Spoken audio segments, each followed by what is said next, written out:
নেই যে বাংলা, বিহার, উড়িষ্যা সব নিয়ে নেবেন আর আমরা বসে বসে ললিপপ খাবো। আমিও বলে রাখি, আপনারা যদি চট্টগ্রামের দিকে তাকান, দাবি করেন আমরা কি আমলকি মুখে চুষবো? আমি পার্শ্ববর্তী দেশ ভারতের জনগণকে বলছি না, বলছি তাদের শাসক গোষ্ঠী, সাম্প্রদায়িক শাসক গোষ্ঠী যারা, তাদেরকে আমরা এই কথাটি বলতে চাই। তারা বলেছে আমাদের লোকরা চিকিৎসা করতে যায়, উদ্দেশ্য থাকে চিকিৎসা করা প্লাস একটু ট্যুরিজম হয়, বেড়ানো হয়। তো এইটা কতখানি মন ছোট হতে পারে তাদের? তাদের সাথে আমাদের কি হয়েছে? আমাদের দেশের একজন ভয়ঙ্কর এক ফ্যাসিস্ট, ভয়ঙ্কর দানব, তাকে ছাত্র জনতা তাড়িয়েছে, সে পালিয়ে গেছে, সে ভারতে আশ্রয় নিয়েছে আপনাদের কাছে।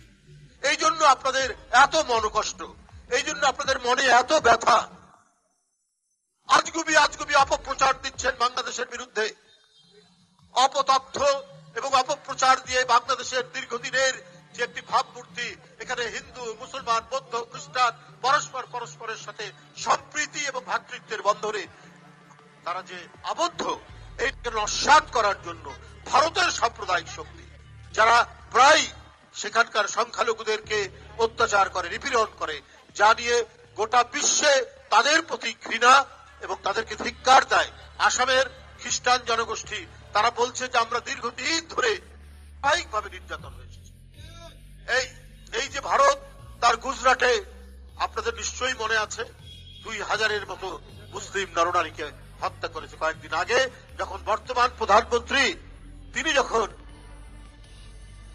সেখানকার মুখ্যমন্ত্রী ছিলেন। আপনারা সেটা ভুলে গেছেন, অথচ আপনাদের বিভিন্ন মিডিয়া আউটলেট,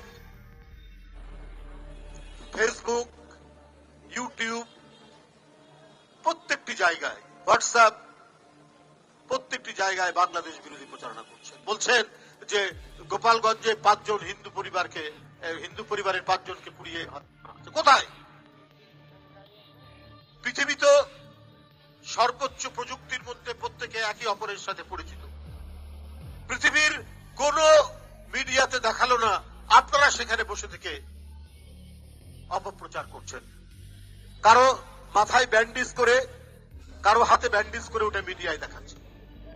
এত নোংরা অপপ্রচার এটা পৃথিবীতে আর কেউ করেনি। তাদের একজন নেতা আবার এক পর্যায়ে বলেছে এবার চট্টগ্রাম আমরা দাবি করব। আরে আপনাদের উদ্দেশ্য তো ভয়ঙ্কর খারাপ।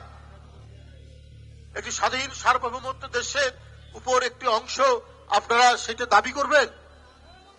আপনারা প্রথমে এই কথা বলেছেন, আপনাদের দায়িত্বশীল একজন নেতা বলেছে। তোরা আমি বলেছিলাম যে আপনারা যদি দাবি করেন তাহলে আমাদের নবাবের যে অংশ বাংলা, বিহার, উড়িষ্যা, সেটাও আমরা দাবি করব।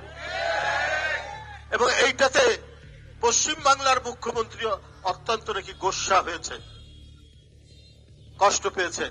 বলছে যদি আসে বাংলাদেশ থেকে উড়িষ্যা, বিহার এগুলো দখল করতে, আমরা কি ললিপপ খাবো?